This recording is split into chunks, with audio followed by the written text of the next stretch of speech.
우리가 용어를 좀 잘 정의하고 나가야, 용어를 잘 정의해야 지식이 명쾌해져요. 근데 우리가 용어를, 이름을 정확히 구분해내지 못하면, 정의내지 못하면 지식이 발전을 못합니다. 예를 하나 들어볼까요? 공자께 어느 나라 왕이 춘추전국 시대의 공자한테 당신에게 나라를 맡긴다면 제일 먼저 뭘 하겠습니까? 라고 물어봤어요. 그랬더니 공자님이 뭐라 그랬냐면요, 자신은 정명을 하겠다 그랬어요. 정명, 바를 정자에 이름 명자, 이름을 바르게 하겠다 그랬어요. 그게 무슨 말이냐면, 나라를 다스리는 데 있어서, 이제 공자님 말씀이 나라를 다스리는 데 있어서 그 자기의 이름에 걸맞는 일만 하면 된다라는 거예요. 그러니까 이름에 걸맞는, 뭐 안전, 뭐 해양, 뭐 무슨, 요즘에 하도 뭐 이름이 바뀌어서 행정안전부? 안전행정부인가? 그러면 그 이름에 걸맞게 거기에 맞는 장관은 안전과 거기에만 신경 쓰면 된다, 이런 뜻이에요. 이름을 반듯하게 하면 모든 게 해결된다를 정치의 기본으로 얘기했는데, 저도 비슷한 것 같아요. 우리가 용어가 헷갈려요. 창조도 있고 창의도 있죠. 그거 오늘 정의 내려드리고 갈게요. 정리해드리고 갈게요. 창조는 말이죠, 신의 영역이에요. 사실 그래서 창조 경제가 좀 어려운 게, 없던 걸 만들어내는 게 창조예요. 우리 성경에 나오는 천지창조, 하나님이 땅이 생겨라 그러니까 땅이 생기고, 물이 생겨라 물이 생기고, 그게 쉬워요? 없는 게. 그리고 성경에 나오잖아요. 하늘 아래 새로운 건 없어요. 그래서 창조 경제하면 참 감이 안 잡혀요. 하지만 제가 건의한다면 창의 경제는 달라요. 창조는 뭐냐면 신의 영역이에요. 없던 걸 있게 만드는 거예요. 근데 창의란 뭐냐면 뜻을 만들어내는 거예요. 새롭게 뜻을 발견해내는 거예요. 이해되십니까? 다시 말해서 그 한자를 제가 만든 건데, 있던 걸 다시 있게 만드는 거예요. 의미를 다시 부여하면 있던 게 다르게 느껴지는 거죠. 이걸 저는 창의라고 표현을 씁니다. 뜻을 만들어낸다, 이렇게 이해하셨으면 좋겠고요. 지금부터 창의에 대해서 말씀드리도록 하겠습니다. 여러분, 대기업에서 창의적인 인재 하지요? 대답하셔야 신나요? 대답하셔도 돼요? 괜찮아요. 대기업에서 창의적인 인재 하지요? 하지요? 그 창의적인 인재를 대기업에서 왜 원하는지 아세요? 왜? 창의적인 인재가 기업에서 왜 필요한데? 제가 알려드릴게요. 세상이 바뀌어서 이제는 시킨 일만 그대로 하는 사람은 덜 필요하고요, 창의적인 인재가 필요해요. 왜냐하면 기업이 하던 일이 바뀌었어요. 이제 여기서 이제 우리 산업 구조를 좀 이해하셔야 돼요. 뭘 이해하셔야 되냐면, 80년대, 70년대, 80년대, 90년대 한국은요, 어떤 일을 했어요? 임가공 일을 했어요, 주로. 무슨 말이냐면, 외국에 디자이너가 신발을 도안을 이쁘게 그려요, 세련되게. 그 도안을 가져다가 한국에 던지면 한국의 신발 공장에서는요, 앉아서 미싱만 박으면 됐어요, 성실하게. 그래서 근면 성실해서 신발만 만드는 입에 밥이 들어갔어요. 그게 우리 개발도상 시대예요. 근데 세상이 어떻게 바뀌었냐면, 그 신발을 더 싸고 저렴하게 일할 수 있는 나라들이 막 생겼어요. 중국, 인도, 아시아, 다른 나라들. 그러니까 그 일거리가 다 글로 넘어가 버렸어요. 이제 한국에서는 어떻게 하면 먹고 살려냐면, 그 신발을 이쁘게 디자인하는 기술이 필요한 거예요. 역할이 바뀌었다는 게. 그래서 제가 이런 얘기를 해요. 근면 성실은 미친 짓이다. 이제 근면하고 성실해서 입에 밥 들어가는 시대가 끝났다라는 거예요. 이제 근면하고 성실해가지고는요, 장가도 못 가요. 세상이 바뀌었다라는 거예요. 여러분, 20세기는 말이죠, 지식경제 시대라 그래서 뭔가 차곡차곡 했어요. 제가 한번 여쭤볼게요. 임진왜란 몇 년도에 일어났어요? 임진왜란 1500? 1592년. 손 들어보세요, 맞힌 분. 근데 그걸 뭐하러 외우고 있어요, 지금까지? 자, 무슨 말이냐면 세상이 바뀐 거예요. 어떻게 바뀌었냐면, 보세요. 20년 전, 30년 전에는 임진왜란이 일어난 걸 1592년을 알고 있는 사람은 우린 뭐라고 그러냐면 지식인이다, 머리가 좋다, 이렇게 불렀어요. 그때는 맞아요. 그때는 임진왜란 1592년 이렇게 외우면 훌륭한 사람이었어요. 똑똑하고. 지금은 의미가 없는 게, 바뀐 게 뭐냐면 다 손에 스마트폰이 있어요. 그러니까 임진왜란 딱 치면 나와. 이제 더 이상 1592년은 지식이 아니라는 거예요. 이제 우리는 뭘 해야 되냐면 임진왜란이 왜 일어났고 임진왜란을 통해서 한국이 어떤 변화가 있었는지 그런 걸 이야기할 줄 알아야 지식이 된 거예요. 지식인이 되는 거예요. 여기 그림 한번 볼게요. 그래서 21세기는요. 지식을 많이 아는 사람이 지식인이 아니라 지식을 응용할 줄 아는 사람. 떨어져 있는 지식을 합쳐서 새로운 이론을 얘기하고 새로운 관점을 만들어낼 수 있는 사람이 지식인이에요.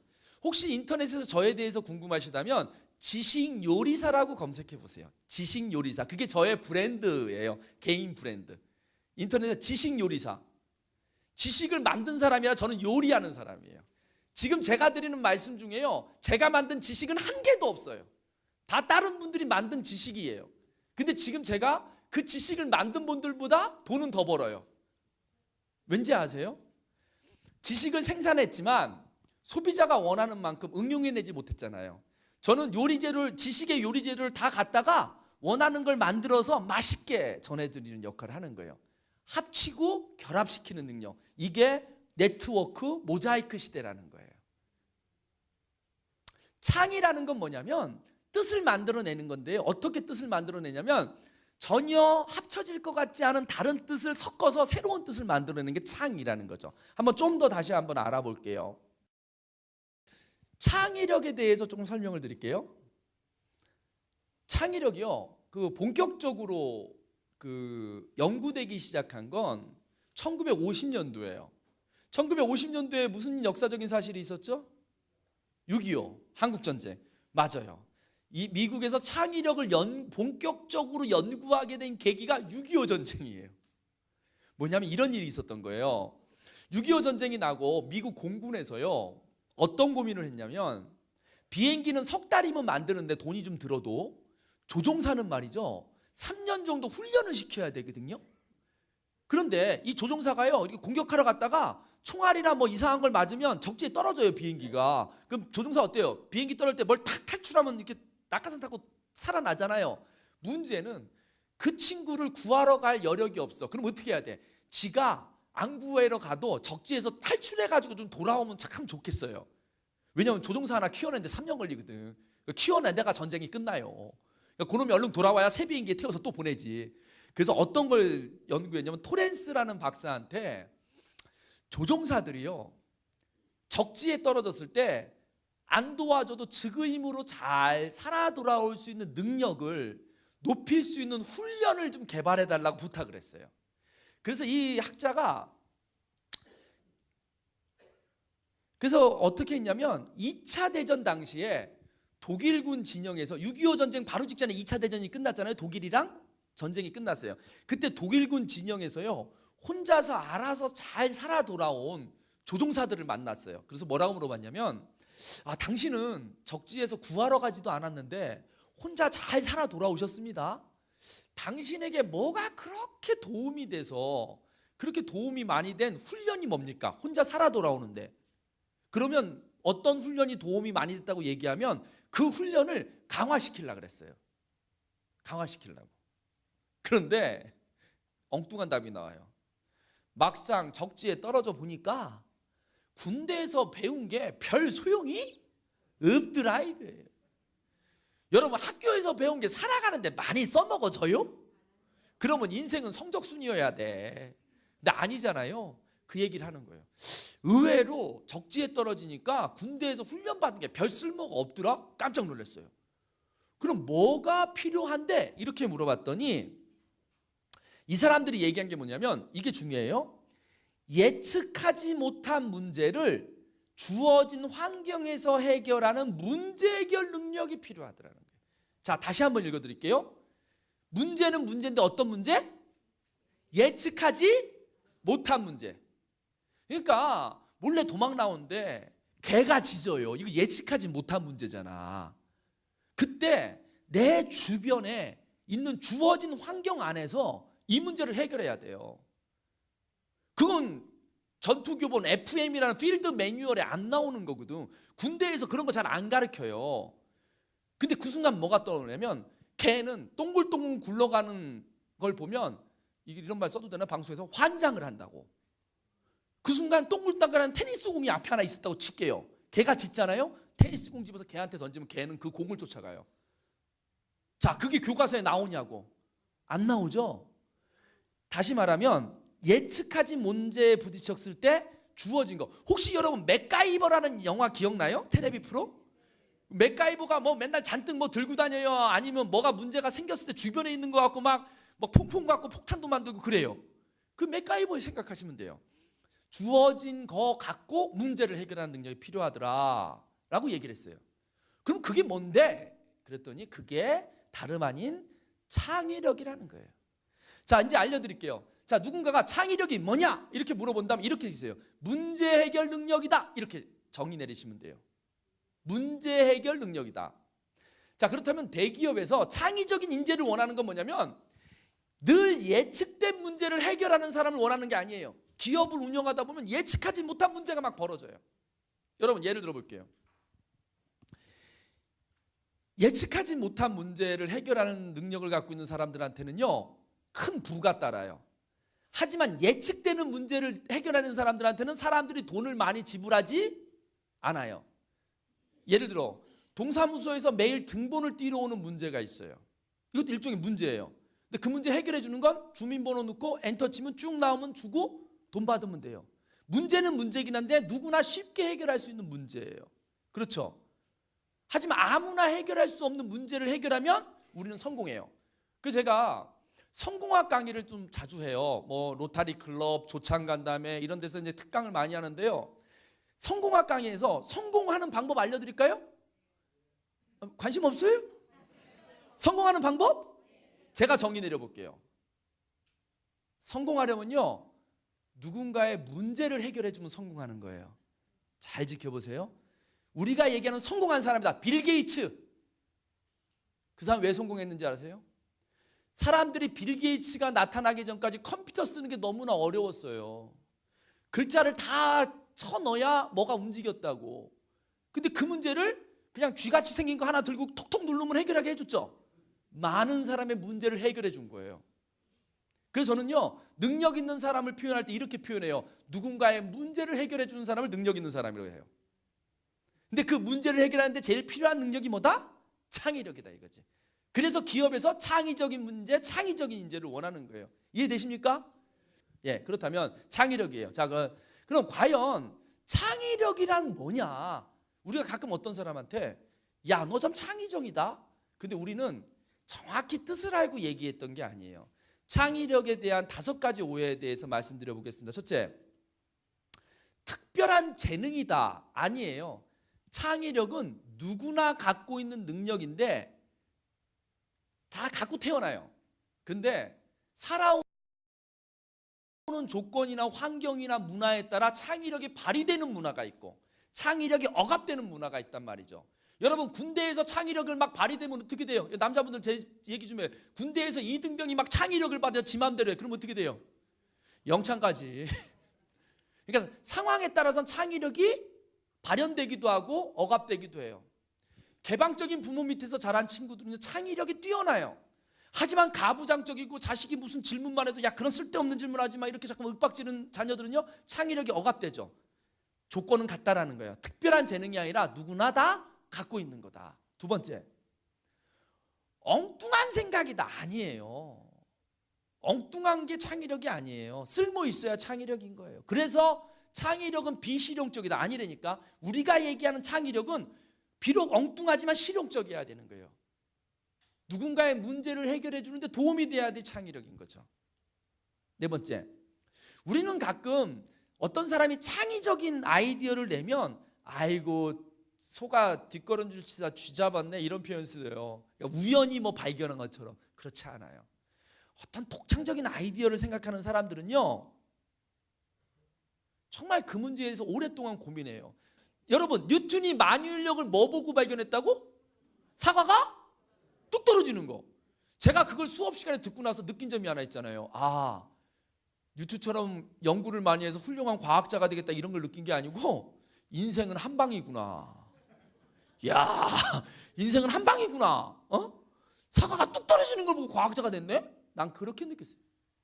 왜냐하면 배경 설명이 없으면 그렇게 느낄 수도 있어요. 아르키메데스라는 사람이 임금이 숙제를 줬잖아요. 왕관을 만들었는데 임금이 왕관 만드는 사람한테 금을 줬는데 요놈이 금을 다 썼는지 나쁜 걸 섞었는지 모르겠어. 그래서 이 안에, 이 왕관 안에 금을 다 들어갔는지 밝혀내라고 숙제를 줬어요. 못 밝히면 너 죽는다. 아니, 그 시대에 이게 개념이 없잖아요. 근데 부피라는 개념이 있었어요. 근데 몰랐지, 그 양반이. 그러니까 곧 죽을 날짜 앞두고 그 양반이 답이 안 나오니까 목욕탕에 딱 들어간데 부피가 들어가니까 물이 넘치는 걸 발견했어. 그때 부피라는 걸 발견한 거예요. 그러면서 폴딱 벗고 뛰어다니면서 뭐라고 해서 유레카! 하고 외친 거 아니에요. 그때부터 사람들은 목욕탕에 가면 좋은 생각이 날지 않은데 그게 아니라니까. 맹탕머리로 목욕을 1000번 해보세요. 좋은 생각이 나나. 머릿속에 고민이 갖고 있어서 목욕을 해야 좋은 생각이 나지, 아무 생각 없이 목감만 하면 때만 밀려요. 우리는 어떤 배경 지식을 몰라요. 정확히 말씀드려 볼게요. 뉴턴이 이런 인터뷰를 해요. 어떤 사람이, 기자가, 뉴턴 선생님, 어떻게 사과가 떨어지는 걸 보고 만유인력의 법칙을 발견하셨습니까? 그랬더니 뉴턴이 멋진 말을 해요. 여보세요, 기자님, 저는 그 문제를 10년 고민했어요.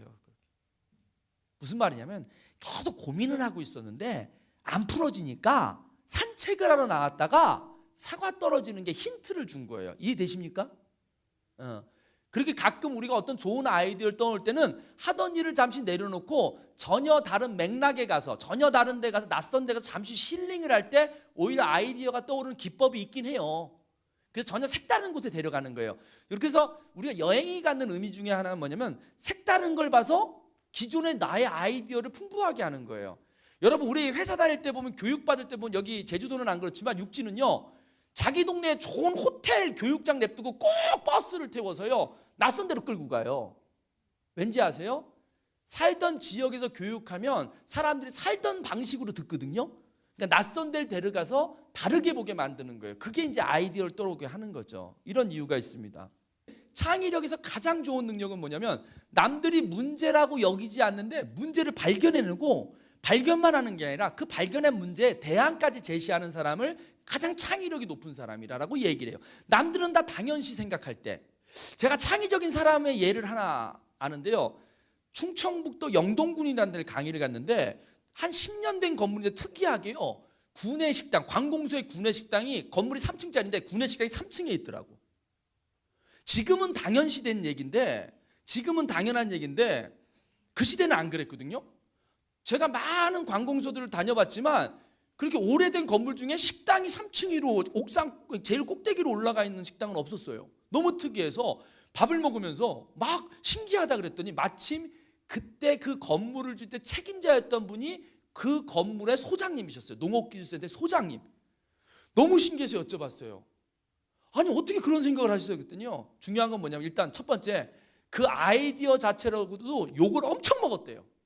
야, 건물을 밥 먹으려고 지냐? 왜 식당을 왜 위에 올리냐? 왜? 그때는 고정관념이 뭐였어요? 식당은 다 지하에 있었다고요. 근데 그 사람은 생각이 달랐어요. 식당이 지하에 있으면서 문제가 되게 많아요. 여러분, 구내 식당이 지하에 있으면 첫 번째 나는 문제가 뭐냐면 음식이 맛이 없어요. 똑같은 식당인데도 위로 올라가는 거 밑에 있는 거하고 왜 음식 맛이 차이가 나는지 아세요? 지하에 있는 식당은요, 짬밥 냄새, 밥 만드는 냄새가 안 빠져서요, 문 열고 훅 들어가면 밥집 냄새가 그대로 확 와요. 벌써 그 음식 냄새 질려요. 원래요, 지하군의 식당의 가장 큰 문제가 음식 냄새 못 빼는 게 문제예요. 근데 3층에 놓고 창문 열어놓으면 다 빠지거든요. 그리고 경치도 좋잖아요. 그러니까 그분은 10년 전에 그 생각을 했던 거예요. 지금은 당연시 됐는데, 무슨 말이냐? 남들이 문제라고 여기지 않은 걸 문제 제기할 때, 그리고 그것을 대하는, 그랬더니 일 안 되는 거 폼 잡는 사람들은요 꼭 트집 잡아요. 야, 배추나 음식 어떻게 올릴래? 그랬더니 또 솔루션을 제공했잖아. 음식물 오르내는 엘리베이터를 한 칸 만든 거예요. 뭔지 알죠? 도르래 같은 거. 지금은 흔하지만 그땐 또 안 흔했어요. 근데 그 양반이 뭘 봤냐면, 자기가 그걸 어디서 발견했냐면, 우연히 호텔을 갔는데 음식이 엘리베이터 타고 올라내는 걸 한 번 본 적이 있대. 무슨 말이냐? 지금은 당연했지만 그땐 참 혁신적이었겠죠. 제가 말하는 건 그런 능력들을 얘기합니다. 세상에는 세 종류의 사람이 있어요. 문제를 일으키는 사람. 근데 여러분, 문제 일으키는 사람 꼭 필요합니다. 자꾸만 문제를 일으켜야 해결하려고 또 사람들이 덤벼요. 두 번째, 더 훌륭한 사람, 문제를 해결하는 사람, 일으킨 문제. 근데요, 사회나 회사나 조금 쓸모없는 사람들이 있어요. 어떤 사람들이냐면 문제도 일으키지 않고요, 문제가 일어나도 해결하려고 덤비지도 않아요. 일으키지도 않고 해결하지도 않고. 우리 이런 행동을 복지부동이라 그래요. 복지부동. 공무원들 저한테 강의 들으면 맨날 혼나요. 공무원들은요, 문제 일어날 것 같으면 아예 하질 않아. 그게 얼마나 중요하고 민원이 많이 들어와도 문제될 것 같으면 아예 하질 않아. 그러니까 문제 해결할 또 문제 일어나도 내 문제 아니면 쳐다보질 않아. 근데 중요한 건 여러분, 문제는요, 문제 해결 능력을 높이는 방법 아세요? 제가 문제 해결 높이는 방법 알려드릴게요. 자녀가 됐든 부하 직원이 됐든 공무원이 됐든 문제 해결 능력 높이는 방법이 있어요. 문제를 많이 저질러 보면 해결 능력이 높아져요. 맞아요, 틀려요. 그래서 우리 아이들을 키울 때는 문제를 저지를 기회를 줘야 되는 거예요. 목숨과 크게 상관없는 정도면 웬간하면 문제를 일으키게 하는 거예요. 그리고 그 다음 해야 되는 게 뭔지 아세요? 문제가 일어났을 때 간섭하지 않는 거예요. 지가 해결할 때까지 기다려주는 거예요. 제가요, 이 창의력을 공부하면서 맞다 하고 느끼는 게 하나 있어요. 제가 초등학교 동창회를 나가거든요. 초등학교 동창회를 나가면 좀 이상한 거 안 발견해요? 뭐냐면 초등학교 동창회를 나가면요, 학교 다닐 때 제일 앞자리에 앉아서 선생님 바라보면서 모범생이라고 불렀던 애들 있죠. 걔네들 지금 뭐 하게요? 대부분 선생님 아니면 공무원이에요. 그중에 이제 제일 잘 풀린 공무원이 검사하고 있어. 어쨌든 검사도 공무원이요.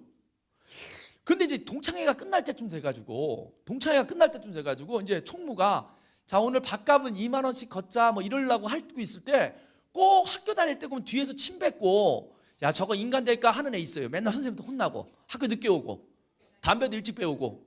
그런 놈이요, 술 한잔 떡 먹고요 나타나요. 기사가 딱 내려서 아이고 접대가 있어서 그러더니 2만 원씩 걷고 있으면, 야, 그 주접스럽게 뭘 돈 걷냐, 야야 김 기사 네가 밥값 계산해, 딱 그래요. 학교 다닐 때 그 공부 잘했던 애들은 2만 원씩 낼까 말까 이러고 있는데 2만 원을 내야 되나 말아야 돼 이러고 있는데, 학교 다닐 때 그 사람 될까 했던 애는 야, 김 기사 법인카드로 긁어 이래요. 야, 저도 학교 다닐 때 공부 좀 했어요. 솔직히 좀 빈정이 상해. 저거 학교 다닐 때 맨날 혼났던 놈인데 저거 어떻게 저렇게 잘 나가지? 제가 그때부터 고민에 빠졌어요. 걔가 왜 잘 나갈까? 봤더니요, 창의력을 공부하니까 그 원리를 알겠어요. 뭐냐면 걔는요, 문제 해결 능력이 뛰어났던 애예요. 학교 다니면서 교과서로 푸는 문제는 삶하고 관계가 없는 문제, 미분, 적분, 덧셈, 뺄셈, 미적분이라는 게 있어요. 그 어려운 수학, 그거 살면서 써먹은 적 있어요? 겁나게 과외시켜도 살면서 미적분적으로 애를 낳아 설거지를 해, 빨래를 해. 일상생활에 별로 필요도 없는 문제를 죽어라 배워요. 엘빌 토플러라는 미래학자가 한국을 바라보면서 뭐라 그러냐면, 한국은 참 특이한 나라다. 살면서 한 번도 써먹을 일 없는 미적분을 저렇게 죽어라 하루에 10시간씩 풀고 있냐, 고등학생들이. 근데 중요한 얘기예요. 정말 구구단하고 덧셈 뺄셈만 하면 사는데 별로 문제 없어요. 이제 그런 교육 안 해야 된다는 게 저희 주장이에요. 그 친구가 왜 성공했느냐를 제가 봤어요. 근데 그 친구는요, 학교가 실질적인 문제를 해결하는 교육의 장이었어. 걔는요, 아침에 등교 오는 것부터 문제에 봉착을 해. 무슨 말인지 알겠어요? 학교 입구에서 준비물 해왔나 안 해왔나, 머리 잘랐나 안 잘랐나 선생님이 지키고 있을 때 얘는요, 뭘 고민했냐면, 우리는 모범생들은요, 시키면 시킨 대로 딱 갖고 들어가. 그러니까 걸릴 일이 없어. 근데 걔는 그때부터 담배를 폈거든. 얘는 머리가 문제가 아니라 어떻게 하면 교문을 안전하게 통과할까? 늘 삶의 문제에 부딪히는 거예요. 저기를 어떻게 넘어갈까? 다물을 탈까? 뒷구녕으로 들어갈까? 아니면 저 우리 검사하는 선생님이 잠깐 화장실 갈 때 들어갈까? 그게 훈련이 되다 보니까 세상에 딱 나오니까 못 해결할 문제가 없는 거예요. 이해됩니까? 백면 서색처럼 앉아서 덧셈 풀 때 풀던 놈들은요, 사회에 나가서 실질적인 문제를 딱 부딪히면 이걸 어떡하지? 이러고 앉아있는다니까요. 아, 저거구나.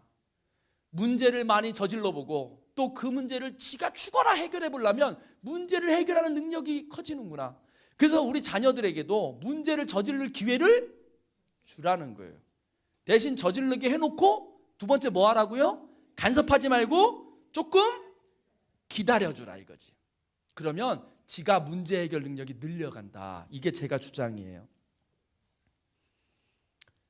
자, 세상에는 많은 문제들이 있어요. 재미난 문제 해결 한번 볼까요? 무슨 문제를 해결할 때는요, 무슨 수학책, 영어책에서 문제 해결 능력이 아니라 삶의 지혜에서, 그리고 삶의 지혜는요 관찰에서 나와요. 잘 적어놓으세요. 삶의 지혜는 관찰에서 시작돼요. 관찰을 잘하면 통찰이 나와요. 자, 한번 보세요. 혹시 이게 남자가 흘리지 말아야 할 건 눈물만이 아니랴. 자, 남자는 좀 울면 안 돼요? 근데 하여간 봐봐요. 제가 뭘 얘기하려면 저 문구도 어떤 문제를 해결하려고 써붙인 거예요. 잘 보세요. 여러분들 뭐 이 안내판이나 뭐나 이런 것들이 어떤 문제가 있기 때문에 다 진행이 되는 거예요. 인생은 문제와 해결과 문제와 해결이 계속 반복돼요. 사회와 조직에도 이 창의력의 수준의 차이들이 좀 있어요. 그러니까 그걸 문화라 그러거든요. 그러면 이제 예를 들어 제가 영어 잘 안 쓰는데 오늘 영어 좀 쓸게요. 딜레마라는 단어가 있고 패러독스라는 단어가 있어요. 오늘 그거 조금 알고 가자고요. 딜레마, 패러독스? 그럼 또 우리는 대충 비슷하게 사촌지간인지 알아요. 얘네가 사촌지간이 아니라 뜻이 달라요. 딜레마라는 건 뭐냐면 흑백 논리예요. 흑백 논리. 그러니까 하나를 선택하면 하나를 버려야 되는 상황. 근데 우리나라 사회가요, 다양성을 인정하지 않는 게 뭐냐면 정치도 너 1번 당이냐 2번 당이냐 이렇게 물어보고요. 두 번째는 패러독스라는 거예요. 패러독스를 영어 단어로 표현하면 이거예요. Contrary to expectation. 무슨 말이냐면 나의 기대랑은 좀 배치되는 거야. 내가 예상했던 거하고는 좀 다른 거야. 이걸 패러독스라 그래요. 그런데 내 기대와 좀 다르지만 그럴 수는 있다고 인정해 주는 걸 패러독스라 그러는 거예요. 자, 사진 하나 볼까요? 이런 사진이 하나 있어요. 여기 어떤 아가씨가요, 수영복을 입고 반쯤 몸에 잠겼는데요, 우산을 하나 쓰고 있어요. 이러고 언뜻 보기엔 이상해요. 이미 다 젖었는데 뭔 놈의 우산을 쓰고 있냐?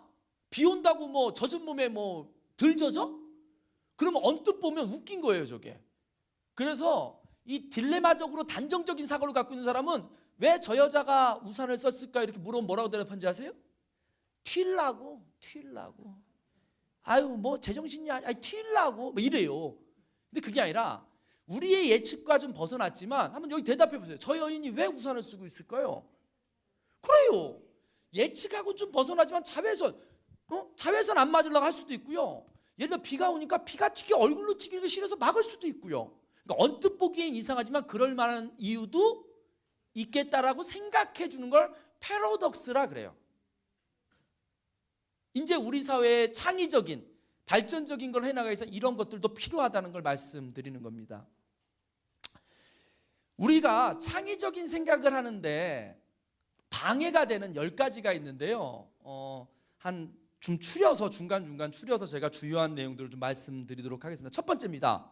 이제 여러분 정확한 답이 하나만 있다는 생각은 버리십시오. 뭐냐면 정확한 답이 하나만 있다고 하는 생각은 버리시고요. 이렇게 따라해 보세요. 정답은 내 머리에 있다. 우리는 여태까지 교육받아오면서 어떤 훈련을 받았냐면 시험 문제를 풀 때요, 내가 답이라고 생각하는 걸 쓰는 게 아니라 문제 낸 사람이 답이라고 생각하는 걸 찾아 쓰는 훈련을 했어요. 그래요, 안 그래요? 나는 이게 답인 것 같아. 그래서 쓰는 게 아니라 요 출제자가 요 의도로 냈겠지? 그러고 썼어요. 그러니까 내 답을 찾는 훈련을 한 게 아니라 문제 낸 사람의 답을 예측하는 훈련을 하고 살아왔어요. 이제 내 답을 갖고 살아가자고요. 동의하십니까? 내가 답이라고 믿고 있는 걸 갖고 살아가자고요. 제가 이런 정의를 갖고 있습니다. 인생이란 자신이 정답이라고 생각한 믿음을 정답으로 만들어가는 과정이다. 저는 그렇게 정의 내려요. 제가 만든 말이에요. 멋있죠? 다시 한 번 말씀드릴까요? 인생이란 내가 정답이라고 믿는 것을 정답으로 만들어가는 작업이다. 남들이 나 이게 맞아 그럴 때 아니 틀려 그러면 맞는 걸 내가 보여주면 그게 인생인 것 같아요. 네. 자, 그러면 예를 들어 볼게요. 이 중에 답을 하나만 골라보세요. 뭐냐면 다음에 4가지가 있어요. 이러면 우리가 불편해. 뭐에 익숙하냐면 우리는 반드시 옆에다가 숫자를 붙여줘야 돼. 이렇게 4개를. 그래야 골라. 자, 저 4가지 물건 중에 다른 거 하나를 고르라고 한다면 어떤 게 있을까요? 자, 골라보세요. 1번, 2번. 자, 첫 번째는 전기톱, 두 번째는 망치, 세 번째는 나무, 네 번째는 도끼예요. 자, 아니, 말하지 말고 하나만 고르세요. 자, 지금부터 손 듭니다. 1번 손 들어보세요. 1번. 아, 손 바짝 들어보세요. 좋아요. 하나, 둘, 한 세 번. 2번. 여기 모여 계시네. 2번. 여기 모여 계셔. 이거 한 동네에서 오셨나 봐. 2번. 좋았어요. 내가 기억할게요. 2번은 제가 좀 이따가 2번 드신 분들의 전생을 맞출 수가 있어요. 저 전생이 드러나요, 저게. 3번. 역시 이게 와, 거의 대부분이야. 이 제주도가 이래서 학력고사 점수가 높게 나오는 거야, 제주도가. 3번. 야, 딴 데보다 유독 3번이 많아, 여기가. 이 문제풀이 능력이 뛰어난 동네야, 이 동네가. 3번. 4번. 혹시 4번은 없어. 가끔 있어요. 들다가 깜빡 놓쳐서 못 든 김에 그냥 4번 든 사람이 있는데 4번은 없네. 자, 지금부터 볼게요. 이건 정답이 없어요. 자, 물어봅시다. 1번 든 분들 왜 1번 들었어요? 왜? 빙고, 정답이에요. 맞아요. 2번 드신 분은 2번 요 동네 2번 왜 들었어요? 그러니까 핵심 주제는 벌목이에요. 벌목. 나무를 자르는 데 있어 벌목. 그래서 저분들 전생을 맞춰 전생의 나무꾼들이었다니까, 저들 사람은. 왜냐하면 저 문제를 딱 줬을 때 머리의 중심에 나무를 자른다, 이걸 먼저 본 거예요. 나무를 먼저 중심에 놓고 보니까 요건 나무 자르는데 필요한데 이건 나무 자르는데 별로 안 필요하거든. 그래서 2번을 선택한 거예요. 저 질문을 러시아 벌목공들한테 가서 보여줬거든요. 98%가 장도리를 집어요. 왜 그랬어요? 그들은 나무를 베는 일을 하니까 관점이 거기에 가 있는 거죠. 이해됩니까? 자, 3번 여기 모범생들 3번.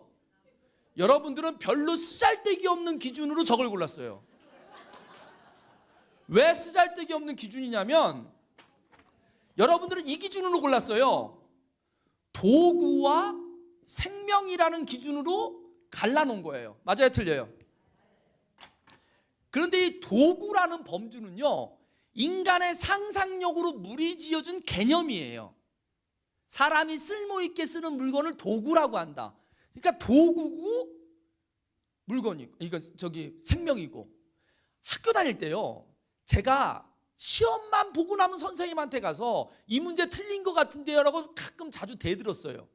예를 들어 이런 문제 같으면 저 같은 경우도 2번을 써놓고요, 2번을 써놓고 선생님한테 가서 선생님, 이 세 가지는 벌목할 때 필요한 거고요, 이건 벌목과 상관없는데요. 그러면 선생님이 꼭 이렇게 답변해요. 야, 이 자식아, 표준 전과 봐봐. 거기 나와 있어. 문제 나와 있어. 전과에 나와 있는 문제 너 왜 못 푸냐 그래서 저는요, 관점을 달리 본 거예요. 이게 용납이 돼야 되는 거예요. 이해됩니까? 이해돼요? 그래서 이 재미난 실험을 한국에서 한 게 아니에요. 외국의 심리학자가 각 국가별로 해본 거예요. 자기의 배경 지식에 따라서 고른다 이거지. 자, 다시 말하면 정답이 하나다? 아니다라는 거예요. 정답이 하나라는 믿음을 이제 버릴 때 새로운 답이 나올 수 있다. 그렇지, 맞장구 쳐줘야 돼. 새로운 답이 나올 수 있다라는 거예요. 이해되시죠? 그러니까 늘 자녀들에게 얘기해요. 세상의 정답은 하나가 아니다. 저는 우리 애 새 키우거든요. 막내야 아직 2살인데 걔는 강아지예요. 우리 집 말을 못해. 그냥 똥만 싸고 먹고. 그래서 우리가 강아지라고 부르는 이제 10살 9살 누나 둘인데 걔네들한테 꼭 제가 해주는 얘기가 있어요. 다영아, 서영아, 정답은 네 머리에 있다. 머리를 탁 잡아주고 정답은 네 머리에 있어. 늘 네가 정답을 생각해봐. 네 머리에 있는 게 답일 거야. 이렇게 자꾸만 얘기해 주는 거예요. 세상 사람들이 이게 답이라는 걸 무조건 따라가는 게 아니라 네 답을 만들어라, 이렇게 얘기를 하죠. 예를 들어 질문 한번 해볼게요. 그래서 우리는요, 이제 우리가 젊어지려면 어떻게 되는지 아세요? 시각을 아이들의 시각으로 살아가 보는 거예요. 늘 질문해 보는 거예요. 늘 궁금해 보는 거예요. 왜지? 카메라 다리는 왜 3개지? 이런 거 안 궁금해 봤잖아요. 왜 3개일까? 왜 맨홀 뚜껑은 동그랄까? 네모나거나 삼각형도 있는데 그건 알죠? 맨홀 뚜껑이 왜 동그래요? 그죠? 빠져들지 않게 하는 거잖아요. 그러면 이거 하나 물어볼까요? 엘리베이터에 닫힘을 누르지 말라 그러죠? 닫힘 누르면 전기가 더 든다고. 근데 누르면 더 들어요? 안 들어요. 누르는 것 때문에 더 드는 게 아니라 문이 5초간 열려 있어야 되는데 1초 만에 닫히면 타려고 달려오는 사람이 못 타잖아. 자, 내가 엘리베이터를 탁 탔어. 에? 근데 5초 있으면 지금 1초 후에 문이 열려서 누가 들어가려고 같이 타고 갈 수 있는데 내가 낼름 닫고 올라가 버렸어. 난 10층이고 걔는 9층이야. 그럼 내가 조금만 그냥 가만히 기다려서 얘 태우고 올라갈 수 있잖아요. 그럼 엘리베이터 한 번만 오르락내리락 하면 되잖아. 근데 내가 닫는 바람에 나 10층 내려주고 또 내려와서 9층 한 번 더 올라. 그래서 전기가 더 드는 거예요. 그러니까 다시 말해서 새벽 4시쯤 엘리베이터를 탔다. 얼른 닫고 올라가는 게 전기가 절약되는 거예요. 왜냐하면 합승할 사람이 없잖아. 뭐만 알겠어요? 그러니까 우리가 그냥 막연하게 알고 있던 이유를 찾아보면 돼요. 자, 질문 하나 해볼게요. 어른들한테 생선 냄새를 없애는 방법 물어보면 어른들은 뭐라고 대답하는지 아세요? 뭐 술을 뿌린다, 밀가루를 입힌다, 포장한다 이렇게 대답해요. 어른들 다 아는 상식이에요. 여기선 새로운 창의가 안 떠올라요. 근데 아이들한테 물어보면 재미난 말들이 많이 나와요. 자, 일단 먹는다. 먹어서 냄새를 없앤다. 옆집에 닭이랑 바꾼다. 옆집에 갖다 준다.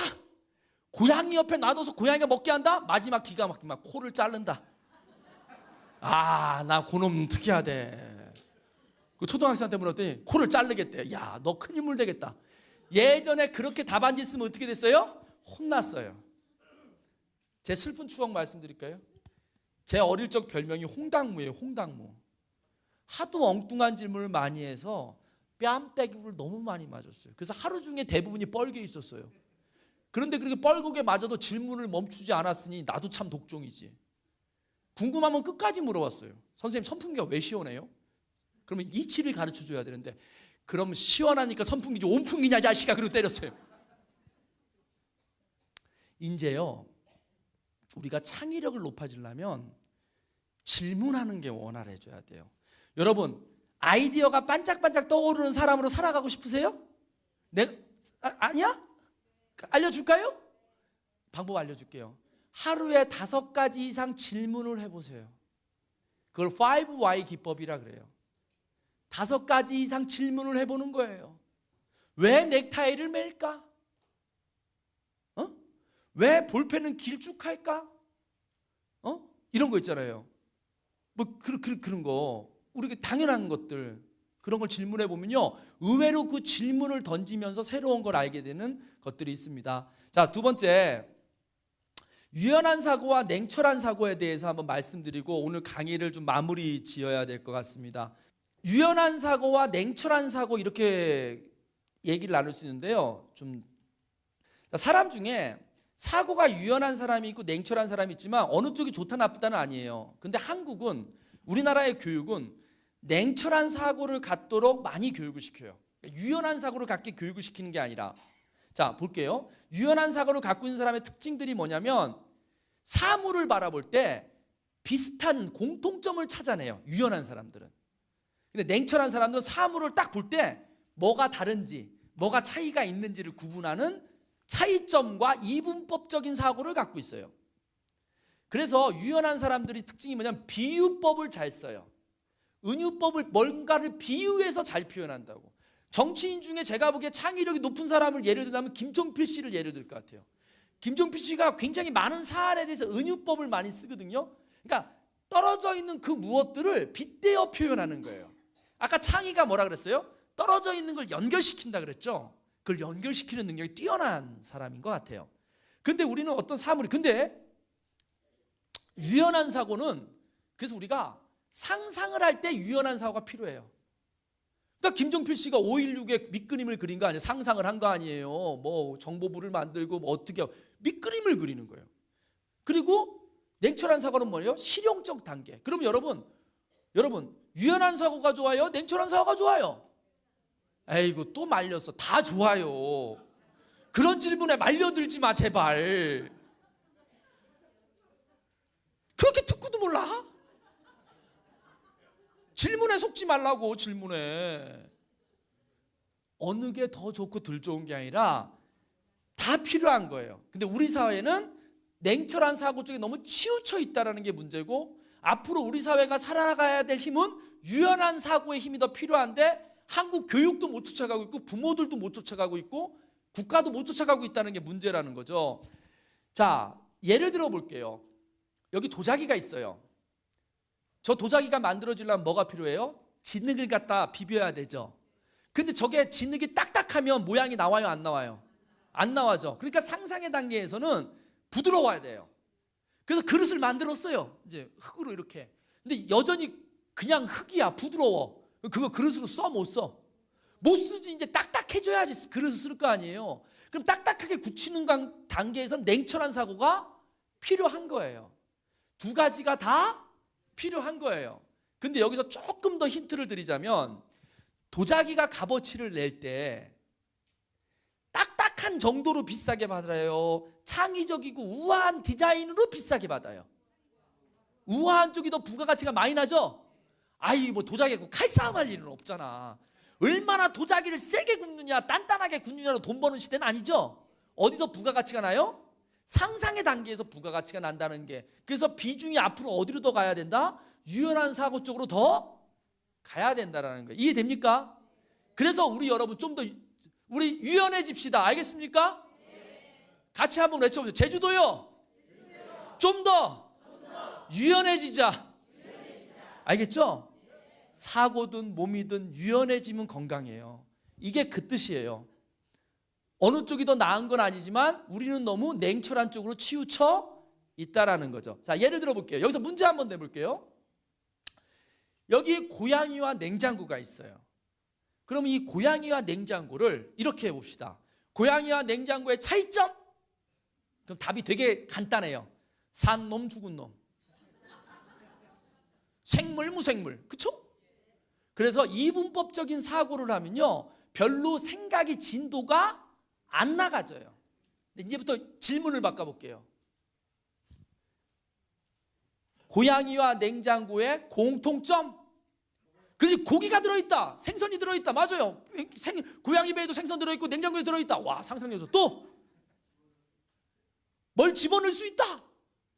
아이고, 이게 문제라.